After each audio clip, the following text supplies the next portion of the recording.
berfokus pada cara individu membangun makna dari dunia sosial mereka melalui interaksi sehari-hari. Pendekatan ini menganggap bahwa kehidupan sosial adalah hasil dari tindakan-tindakan individu yang diatur oleh norma dan aturan yang tak terlihat tetapi mendalam.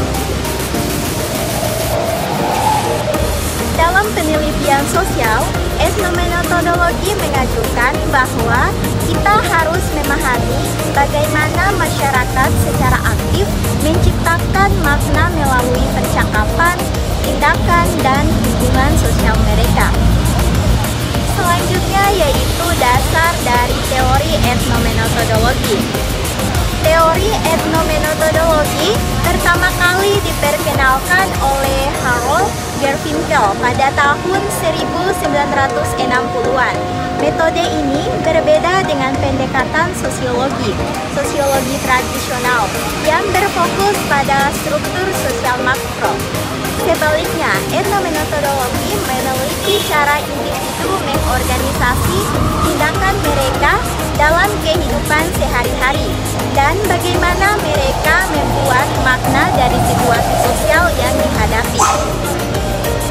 Ada beberapa konsep penting dalam teori etnometodologi, antara lain yaitu yang pertama, interaksi sosial.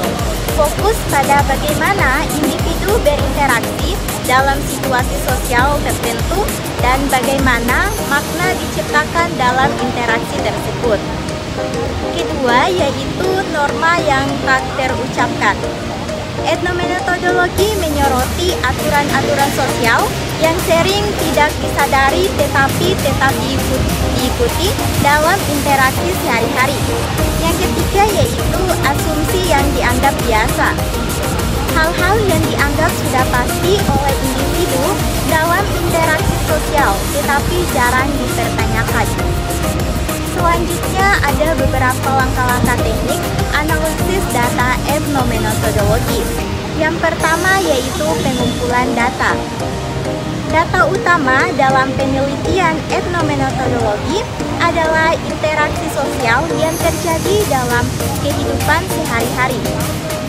Ini biasanya berupa percakapan, tindakan, atau situasi di mana individu saling berinteraksi. Peneliti menggunakan teknik observasi partisipatif untuk mengamati interaksi sosial secara langsung. Selain itu, rekaman percakapan atau transkrip interaksi juga sering digunakan. Yang kedua yaitu analisis percakapan. Salah satu teknik utama dalam analisis data etnometodologi adalah analisis percakapan. Peneliti dan menganalisis transkrip percakapan untuk melihat bagaimana peserta berinteraksi dan membangun makna melalui kata-kata, intonasi, jeda, dan respon.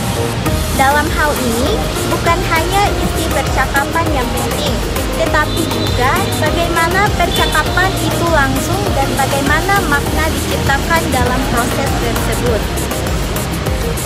Yang ketiga yaitu mencari pola dan struktur dalam interaksi. Setelah data dikumpulkan, peneliti akan mencari pola dan struktur dalam interaksi. Ini termaksud cara individu berkomunikasi, penggunaan bahasa, dan bagaimana mereka saling merespon. Peneliti mencari aturan-aturan sosial yang tidak terlihat yang mengatur bagaimana percakapan berlangsung. Ini bisa termaksud peran sosial, hierarki, dan aturan komunikasi tak terucapkan. Yang keempat yaitu member chat-in. Dalam etnometodologi, validitas data sangat penting. Chat-in sering digunakan di mana ini adalah proses di mana peneliti kembali kepada peserta akan memverifikasi atau terinteraksi yang telah digunakan terhadap interaksi mereka. Dengan cara ini, peneliti memastikan bahwa interpretasi mereka mencerminkan makna yang sebenarnya diinginkan oleh peserta. Yang kelima yaitu mengidentifikasi asumsi yang dianggap biasa. Etnometodologi menyoroti asumsi yang tidak terlihat yang sering kali dianggap oleh individu sebagai hal yang sudah pasti atau biasa. Dalam interaksi sosial, misalnya ketika seseorang menyapa orang lain dengan halo, mereka mungkin menganggap bahwa sapaan tersebut akan dibahas dengan halo juga. Peneliti akan berusaha untuk mengidentifikasi dan mengungkapkan asumsi-asumsi ini dalam analisis mereka. Selanjutnya yaitu contoh penerapan dari teknik analisis data etnometodologi.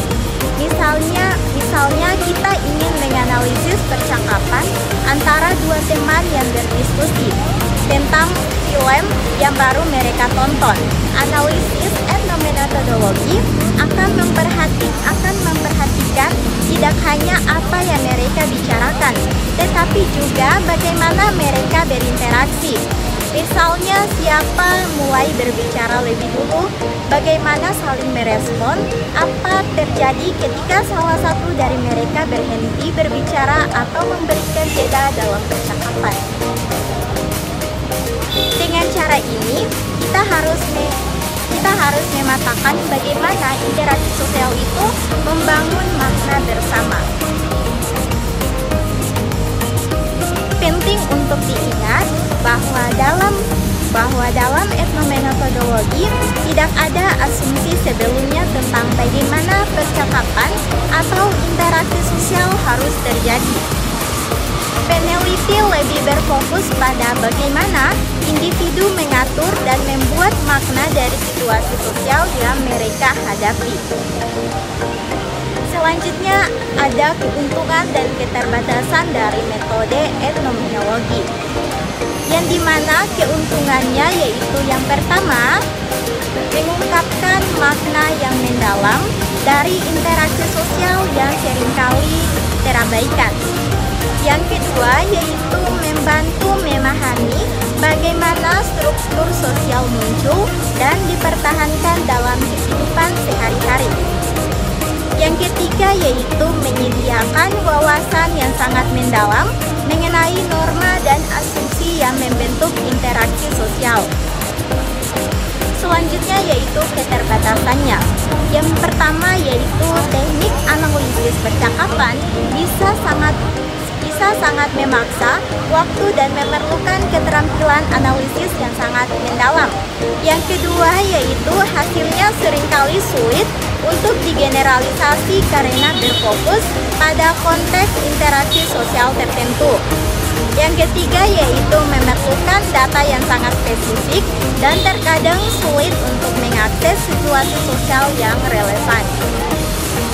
Prinsip-prinsip utama etnometodologi. Beberapa prinsip utama etnometodologi adalah yang pertama yaitu interaksi sosial sebagai dasar struktur sosial.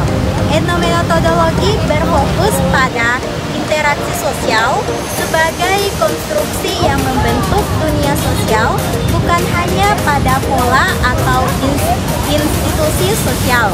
Yang kedua yaitu makna yang dibangun melalui praktik sehari-hari. Makna sosial tidak ada secara inherent dalam objek atau tindakan melainkan dibangun melalui interaksi manusia. Yang ketiga yaitu penekanan pada metode sosial yang digunakan orang. Orang-orang memiliki cara-cara tertentu untuk membuat tindakan mereka dapat dipahami oleh orang lain. Selanjutnya yaitu teknik analisis data dalam etnometodologi. Dalam etnometodologi, teknik analisis data sangat terkait dengan cara untuk menggali bagaimana orang menyusun dan memberikan makna atas pengalaman sosial mereka. Berikut ini adalah beberapa teknik analisis yang sering digunakan dalam pendekatan ini. Yang pertama yaitu analisis konteks interaksi.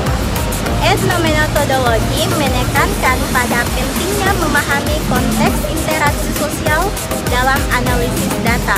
Peneliti memfokuskan pada konteks di mana interaksi tersebut terjadi dan bagaimana konteks ini membentuk makna dan tindakan individu. Misalnya, dalam sebuah percakapan, peneliti akan memeriksa bagaimana urutan kalimat, penggunaan kata atau ekspresi nonverbal saling terkait dan membangun pemahaman bersama antara individu. Yang kedua, analisis percakapan. Analisis percakapan adalah salah satu teknik utama dalam etnometodologi. Ini berfokus pada cara percakapan berlangsung dalam interaksi sosial dan bagaimana struktur percakapan tersebut membentuk makna.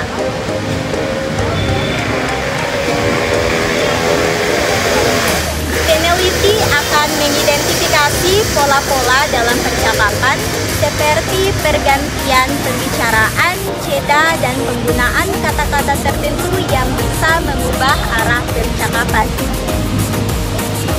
Yang ketiga yaitu analisis praktik sehari-hari. Teknik ini melibatkan pengamatan berlangsung terhadap praktik sehari-hari yang dilakukan oleh individu atau kelompok. Peneliti mengamati bagaimana tindakan-tindakan sehari-hari membentuk struktur sosial yang lebih besar. Misalnya pengamatan terhadap cara orang di mana ruang kelas berinteraksi satu sama lain dan bagaimana interaksi ini mempengaruhi cara memahami norma sosial dalam konteks pendidikan. Yang keempat yaitu analisis intelektualitas. Analisis ini merujuk pada fakta bahwa banyak pertanyaan dan tindakan sosial bergantung pada konteks untuk maknanya.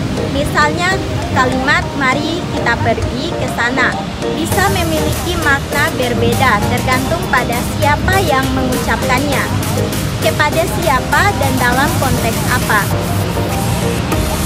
Dalam analisis etnometodologi, peneliti memeriksa bagaimana individu menggunakan bahasa dan tindakan yang bersifat tergantung pada konteks tertentu. Yang kelima yaitu fenomenologi etnometodologis.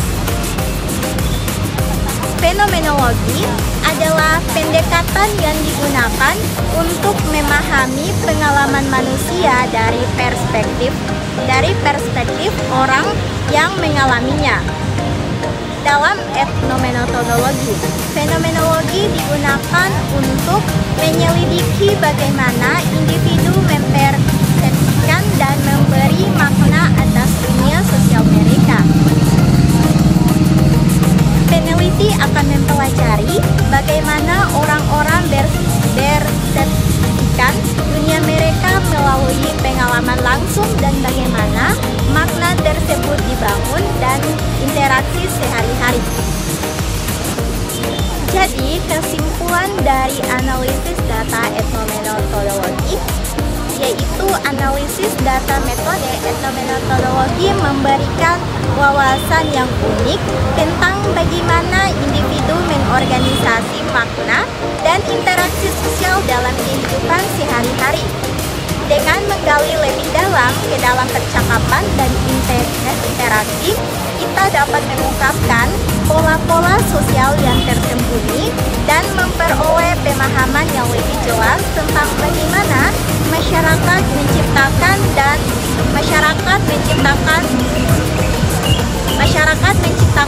mempertahankan aturan sosial mereka. Metode ini sangat efektif untuk menjelajahi makna yang terkandung dalam praktis sosial yang tampaknya biasa namun memiliki pengaruh besar terhadap kehidupan sosial. Oke, baik, sekian video dari saya. Semoga dengan video ini banyak memberikan manfaat bagi banyak orang. Terima kasih sudah menonton. Jangan lupa like, comment,